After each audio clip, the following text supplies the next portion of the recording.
Hello friends, today's video is entitled 3 Steps of Decluttering. The 3 steps of decluttering. Okay, there are 3 steps to decluttering. You probably know what they are. We'll visit those in just a minute. But the 3 steps I'm talking about are the 3 steps that you're allowed to take when you're decluttering. You are not allowed to take 4 steps away from where you are. You can take 3 steps. You need to stay where you are to do your decluttering. So before you declutter, you need to make sure that you've gone to the bathroom, because you can only go 3 steps away in this 15-minute period. You need to make sure that you've had some water, or that you've had some water and you're not thirsty. You need to make sure that you're not hungry. If you're starving and distracted, you won't be able to do your work. You need to make sure that you have the containers to put everything in. You need to make sure that you've got some music on so you can be entertained while you're doing this, or distracted in some way, and realizing that this is actually a pleasant experience, not a unpleasant experience. And you need to have your timer set for 15 minutes. So you cannot walk away more than 3 steps.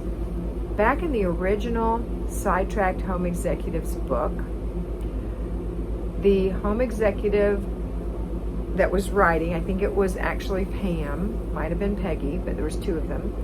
She said that she was having such a hard time getting an area cleared, just getting it cleared. And one day she was riding down the road and she saw a goat, and the goat was tethered to a pole, and it had about a 6-foot tether, and there was a 12-foot diameter circle. Anyway, 12 feet across. Is that the diameter? Maybe not. Anyway, a 12-foot circle around this pole that was all cleared of grass, because that's the only place that the goat could go. Couldn't go further. It was tethered to the pole. And so she said to herself, I'm going to tether myself to the dining room table and get it cleared. So she tied her ankle with a dog leash, and she tied it to the table leg of the dining table. And she began to declutter. She had her containers, she was going to town, she was doing a great job, and then the phone rang. Now this book I was reading in 1981, it was probably published in 1979. Actually, I was reading it in 82. Probably published in 79. People only had telephones back then that rang, that were attached to the wall. There were very few mobile telephones for the very, very wealthy in their cars, but mostly people had a telephone with a wire that attached it to the wall. So when the phone rang, she ran to get the phone, got to the end of her tether, and went face first into the ground. It's a great, great reminder that we get distracted in our little 15 minutes.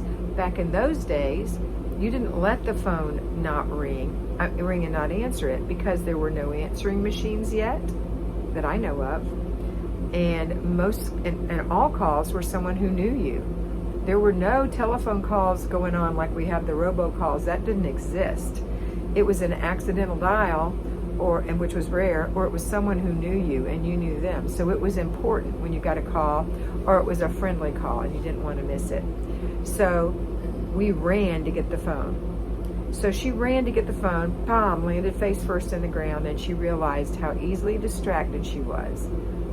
And so she said from then on, she practically nailed her foot to the floor. She didn't really nail her foot to the floor, but she put her foot on the floor and said, I'm not moving from this spot for 15 minutes. Someone else can get the phone. I'm working on this section. And that's the attitude you need. You need the attitude that I'm going to stay here till it's done. I have a client, or had a client years ago, and she said, Kat, I just can't get anything done in 15 minutes. And I was mentoring her, and I said, well, do me a favor. You want to work on that shelf at the end of this room? Set me up on the other end of the room. It was at the end of her kitchen. Set me up on this end of the kitchen, and let me observe you and see why I think you can't get anything done. There's no reason why. You are physically able, you have the manual dexterity, and you have the mental capacity. You should totally be able to get a lot done in 15 minutes. And so she left me on the counter way back here, and she went way to the other end of the room and started working on her cabinet. And the very first thing she did was pick up something and disappeared.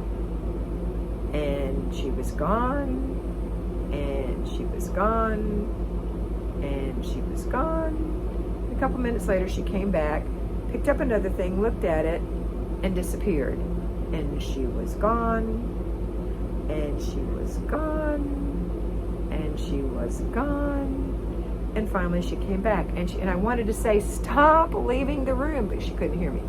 So she kept taking one thing at a time and running to the room that it belonged in and putting it away. That is the wrong way to declutter.